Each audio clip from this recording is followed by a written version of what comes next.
आरंभ अहिल्यानगरची कॅन्सर प्रबोधन यात्रा पंढरीत. पंढरपूरमध्ये तहसील कार्यालयावर अहिल्यानगरहून सातारा येथे जाणारी कॅन्सर प्रबोधन यात्रा दाखल झाली आहे. वेगवेगळ्या प्रांतातून जवळपास 7 वर्षापासून कॅन्सर प्रबोधन यात्रा निघते.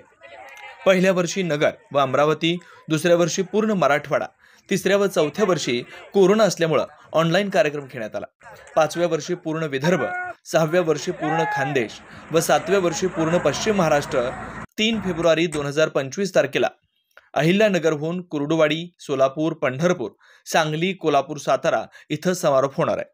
पंढरपूरमध्ये केबीपी कॉलेज व स्वेरी कॉलेजचे विद्यार्थी-विद्यार्थिनी या कॅन्सर प्रबोधन यात्रेत सहभाग घेऊन पंढरपूर तहसीलदार यांना चहाच्या टपऱ्या व हॉटेल्समध्ये कागदी व प्लास्टिकचे कप न वापरण्याचं निवेदन दिलं. तसेच कॅन्सरमुक्त भारत घोषणा दिली. ही रॅलीचा आरंभ palliative cancer care centre Ahilyanagar यांच्यामार्फत नियोजन केलं जातं. या रॅलीमध्ये कॅन्सरवर मात केलेल्या योद्धा तसेच डॉक्टर, टीम, समाजसेवक, कार्यकर्ते व इतर कार्यकर्ते सहभागी असतात. रॅलीचे मुख्य उद्देश महाराष्ट्र राज्य, भारत देश कॅन्सरमुक्त हो व एक नवीन नेटवर्क तयार व्हावं, अशी माहिती आरंभ कॅन्सर सेंटरचे संचालक प्रदीप काकडे यांनी दिली.